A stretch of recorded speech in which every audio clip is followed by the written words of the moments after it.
Hello guys, अस्सलाम वालेकुम. My name is Samra. I'm again here and at the topic. पिछली video में हमने जो पढ़ा था बायोलॉजी क्लास 9 का इंट्रोडक्शन पढ़ा था, बायोलॉजी की डेफिनेशन पढ़ी थी, सिंपल कम बहुत बेसिक जो था वो हमने टॉपिक्स कवर किए थे. बायोलॉजी की ब्रांचेस पढ़ी थी, रिलेशनशिप और अदर साइंसेस पढ़ा था. इसके साथ हमने पढ़ा था कि बायोलॉजी कैटेगरीज, सब कैटेगरीज, मेजर कैटेगरीज क्या, हमने उस सारे डिसिप्लिन्स कवर किए थे. फिर हमने और अब हम पढ़ेंगे मुस्लिम साइंटिस्ट के मुस्लिम साइंटिस्ट का क्या रोल था इन बायोलॉजी. राइट, नंबर 1 हमारे पास 3 मुस्लिम साइंटिस्ट हैं यहाँ पे, जाबिर बिन हियान, Abdul Malik इस्माई and Abu Ali सीना. हमने इन 3 मुस्लिम साइंटिस्ट को बहुत शॉर्टली स्टडी करना है. Just MCQs point of view से इनके कुछ बुक्स हैं जिनका नाम हमें याद करना है एमसीक्यू पॉइंट ऑफ व्यू से. सो फर्स्ट ऑफ ऑल इस जाबिर बिन हियान ईरान में पैदा हुए थे, इराक में उन्होंने मेडिसिन प्रैक्टिस की थी और इन्होंने बुक्स लिखी थी प्लांट्स और एनिमल्स पर, जिनको कहा जाता है अल-नबातात एंड अल-हैवान. In the last line you can see that अल-नबातात अल-हैवान. Right, and the next one is Abdul Malik Ismai. Abdul Malik Ismai पहले मुस्लिम साइंटिस्ट थे जिन्होंने एनिमल्स को डिटेल में पढ़ा था. उनकी फेमस बुक्स थी अल-वहूश एनिमल, खल्कुल इंसान, अल-खैल हॉर्स, अल-अबील कैमल. तो ये इनकी बुक्स थी और ये एमसीक्यूज में आ सकते हैं कि फेमस बुक्स जो थी उनको टिक करें. सो आपने एमसीक्यू पॉइंट ऑफ व्यू से इसको याद कर लेना है. एंड अबू अली सीना जो थे उनको एविसीना इन वेस्ट भी कहा जाता है और मेडिसिन का फाउंडर भी कहा जाता है. फिजिशियन भी थे, फिलोसफर भी थे, पोइट भी थे, एस्ट्रोनॉमर भी थे. उनकी जो फेमस बुक थी जो कि Canon of Medicine in West कही जाती है, दैट इज़ अल कानून फ़ी अल तिब. राइट, ये थे Abu Ali Sina. You can see the display of the pictures here, the Abu Ali Sina and Jabir बिन हियान. इन दोनों के पिक्चर्स डिस्प्ले भी हुई हैं, आप इनको देख सकते हैं. तो ये हमारा एमसीक्यू पॉइंट ऑफ व्यू से एक इम्पॉर्टेंट टॉपिक था जो हमने कवर किया है. अब हमारे पास नेक्स्ट टॉपिक जो है वो है द लेवल ऑफ ऑर्गेनाइजेशन. अब हमने बायोलॉजी के ऑर्गेनाइजेशन के लेवल स्टडी करने के, किस तरह हम एक सिंपल से कॉम्प्लेक्स लेवल की तरफ जाते हैं, किस तरह एक सिंपल चीज़ से एक पूरा इंसान, एक पूरा जानवर, पूरा जानदार बन जाता है. राइट, नंबर 1 इज सब atomic and atomic level. First of all what is atom? The smallest particle is called atom and it possesses on energy and nuclear level. तो इसके smallest simplest particles, stable particles, proton, electron, neutrons होते हैं. आप इनको detail में in chemistry पढ़ेंगे. So this is the basic level, subatomic and atomic level. Right, अब ये जो होते हैं हमारी जो नेचर है वो 92 तरह के जो एलिमेंट्स हैं इन पे जो कंसिस्ट करती है, जिसमें सिर्फ 16 जो एलिमेंट्स हैं वो बायो एलिमेंट है जो बॉडी को कवर अप करते हैं. लाइक इनमें से जो जस्ट 6 हैं वो आपकी बॉडी का 99% बनाते हैं, वो जो 1% है, जो बाकी 10 है वो आपकी बॉडी का 1% बनाते हैं. You can see in the second last line, oxygen, carbon, hydrogen, nitrogen, calcium, phosphorus, ये आपकी बॉडी का 99% बनाते हैं. Other in the last lines they make up to 1% of your total body mass. तो हम इनको बायो एलिमेंट्स कहते हैं, बायो लाइफ से. अब ये ग्राफ आप देख सकते हैं जिस तरह से ये एक लेआउट किया गया है इंसान को. इसमें पिंक कलर ऑक्सीजन को रिप्रेजेंट कर रहा है, मतलब आपकी बॉडी 65% ऑक्सीजन है, 18% कार्बन है, 10% हाइड्रोजन है, 3% नाइट्रोजन है, 2% कैल्शियम है, 1% फास्फोरस है and other 1% the 10 elements. Right, वो 1% है. ये आपकी बॉडी है. अब हमने एटॉमिक, सब एटॉमिक लेवल पढ़ लिया. अब नेक्स्ट है मॉलिक्यूलर लेवल. मॉलिक्यूलर लेवल थोड़ा सा एडवांस है कि बहुत ज़्यादा जो मॉलिक्यूल जो बायो एलिमेंट्स होते हैं एटॉमिक, सब एटॉमिक लेवल पे जो हमने पढ़े थे वो आइसोलेटेड या अलग अलग फॉर्म में नहीं रहते, वो मिल के रहते, कंबाइन होकर रहते हैं और उनको स्टेबलाइज करती हैं डिफरेंट फोर्सेस. ठीक है, डिफरेंट बॉन्ड्स होते हैं जिनको स्टेबलाइज करते हैं. आयोनिक और कोवलेंट बॉन्ड्स जो होते हैं उनको स्टेबलाइज करते हैं, उनको मॉलिक्यूल या बायो मॉलिक्यूल बनाते हैं. अब एक ऑर्गेनिज्म है वो हंड्रेड्स ऑफ टाइप्स के बॉडी मॉलिक्यूल्स पे कंसिस्ट होता है. राइट, इसमें एक शॉर्ट क्वेश्चन है कि हमारी बॉडी जो है वो 2 तरह के बायोमोलिक्यूल्स पे डिपेंड करती है, micro and macro molecules. By the name, micro mean low, macro mean high. Micro molecules are with low molecular weight like water and glucose. Macro molecule with high molecular weight like starch, lipids and proteins. Organelle and cell level, हमने atom, smallest particles, subatomic level पे आगे. फिर हमने molecule पढ़ लिया कि molecule एक stabilise form बना दी. अब हमने पढ़ना है कि ऑर्गेनेली और सेल लेवल क्या होता है. अब बहुत से बायो मॉलिक्यूल्स हमने पीछे स्टेबलाइज फॉर्म बनाई थी, वो सब मिलके एक ऑर्गेनेली बनाते हैं. अपने आप को असेंबल करके। बहुत सारी जो ऑर्गेनेलीज होती हैं सेलुलर स्ट्रक्चर में असेंबल होकर एक सेल बनाती हैं। सेल को हम यूनिट ऑफ लाइफ कहते हैं, अब बेसिक यूनिट ऑफ लाइफ। सब कहते हैं ना कि आप मस्जिद बनाते हैं तो ईंट उसका बेसिक यूनिट है, वो जो ईंट है ना वो आपके लिए एक सेल है। Each type of organelle specialised to perform specific function. एक ऑर्गेनेली एक ही तरह का काम करती है, स्पेसिफिक फंक्शन करती है, डिफरेंट तरह के काम नहीं करती, right. Like for example mitochondria एक ऑर्गेनेली है आपकी बॉडी में जो रेस्पायरेशन का काम करती है, सांस लेने में मदद देती है, इसको पावर हाउस ऑफ सेल भी कहते हैं। नंबर 2 एक और ऑर्गेनेली है राइबोसोम। प्रोटीन आपने सुना होगा, प्रोटीन इंटेक करो, प्रोटीन खाओ, ये वो ये प्रोटीन्स होते हैं राइबोसोम्स बनाते हैं, ये भी एक ऑर्गेनेली है, राइट। ये दोनों अपना अपना स्पेशलाइज अपना अपना जो कहते हैं ना साइंड टास्क वो करती हैं। और जो सेल होता है इसमें जो फंक्शंस होते हैं वो बहुत डिवाइडेड और कोऑर्डिनेटेड होते हैं। लाइक आपका जो हेडमास्टर है वो आपका सेल है, आपका प्रिंसिपल। अब उसके under different organelles, different teachers काम कर रहे हैं। हर ऑर्गेनेली का एक स्पेसिफिक काम है, like biology, like chemistry, like physics. Organelles किसके अंडर काम कर रही हैं? सेल को। किसको रिपोर्ट कर रही हैं? सेल को। तो वो एक सेल को बना रही हैं, राइट। अब हम आगे पढ़ेंगे टिश्यू लेवल। ऑर्गेनेली बन गई, अब ऑर्गेनेली से आगे हमने बनाया टिश्यू।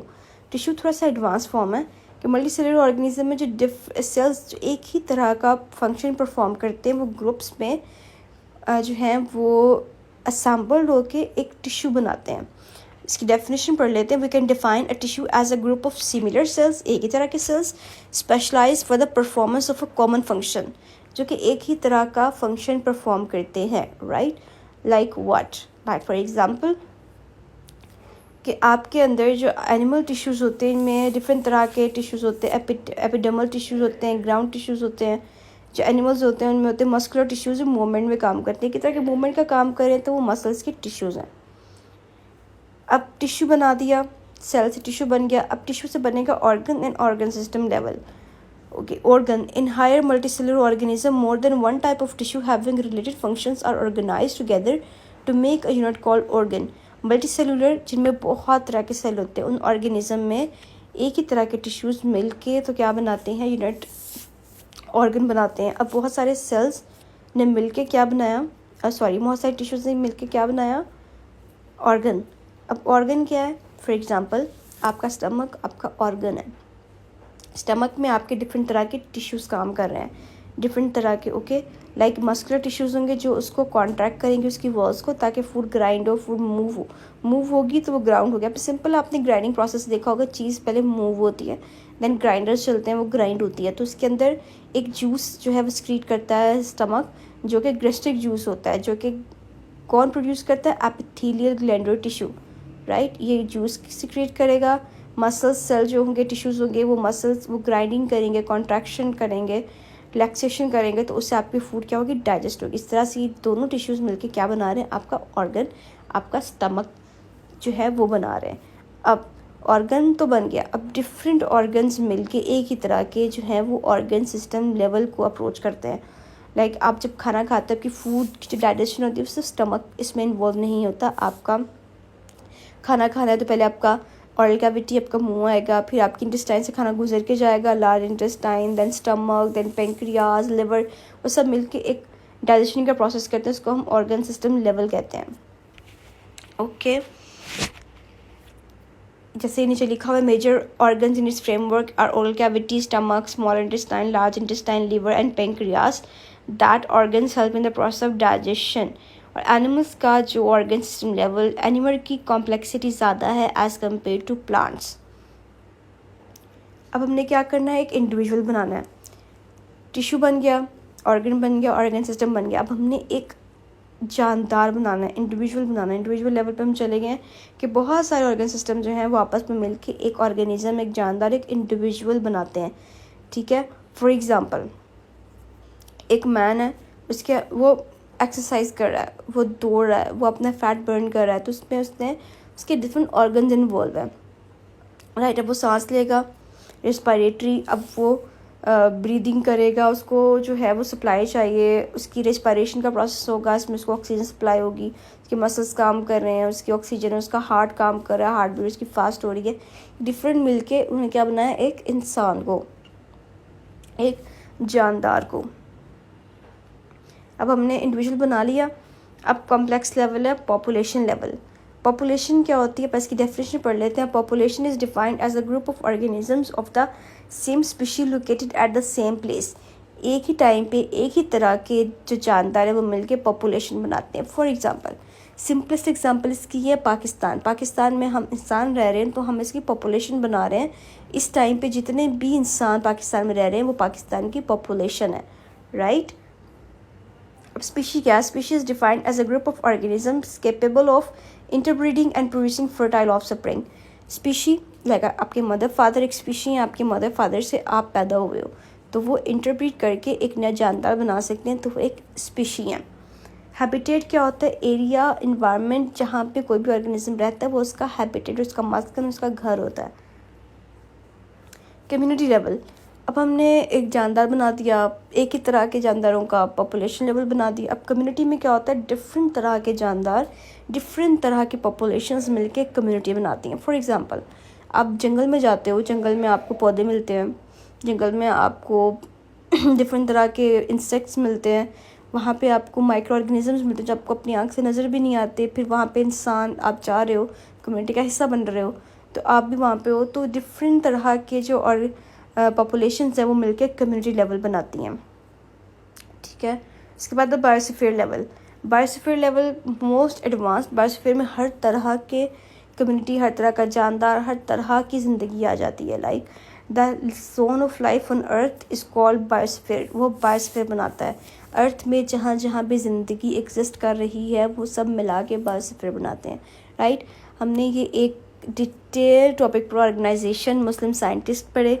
अब आपने ये लॉन्ग क्वेश्चन भी आ सकता है जिसमें आपने पॉइंट टू पॉइंट डिस्क्राइब करना है। और एक effective way of paper solving क्या है कि आप जब एक लॉन्ग क्वेश्चन अटैम्प्ट करते हो या शॉर्ट क्वेश्चन भी अटैम्प्ट करते हो तो सबसे पहले आप इसकी डेफिनेशन लिखो। लाइक आपके पास फॉर एग्जांपल आपके पास कम्युनिटी लेवल है, डेफिनेशन लिखो कम्युनिटी क्या होती है, then a brief explanation 2-3 lines की, देन आप एग्जांपल दो, हेडलाइंस बनाओ, ठीक है, जिसको हम कहते हैं हेडिंग्स बनाओ। फॉर एग्ज़ाम्पल उसमें एग्ज़ाम्पल लिखो। अब लास्ट पे सब कुछ अटैम्प्ट करने के बाद या मिड वे में आप एक फ़्लो चार्ट ड्रॉ करो। फ़्लो चार्ट में आपने एरो लगा के सिंपल से कॉम्प्लेक्स की तरफ आपने जाना है। आपने इसको पूरा फ़्लो चार्ट बना के दिखाना है कि ये मैंने जो क्वेश्चन लिखा है ये इसका एक जो कहते हैं ना पॉइंट है, ये इसका एक पूरा वो जिसे निचोड़ कहते हैं ना, ये वो है, ताकि एग्जामिनर को आपका फ़्लो चार्ट देख के समझ आ जाए कि इसने कुछ लिखा और आपके मार्क्स से ज़्यादा सिक्योर हो जाते हैं। लिखने वाले को, देखने वाले को वो एक खिचड़ी नहीं लगती, it's like a sorted material. तो आप इस तरह से अच्छे मार्क्स गेन कर सकते हैं। अगर आप चाहते हैं कि मैं आपको फ़्लो चार्ट बना के दिखाऊँ, आपको चीज़ें पॉइंटेड करके बताऊँ, then please add your comment in the comment section, तो मैं आपको फ़्लो चार्ट बना के दिखा सकती हूँ। सो नेक्स्ट टॉपिक हम नेक्स्ट वीडियो में कवर करेंगे। टिल देन अल्लाह हाफिज़ with the very best wishes.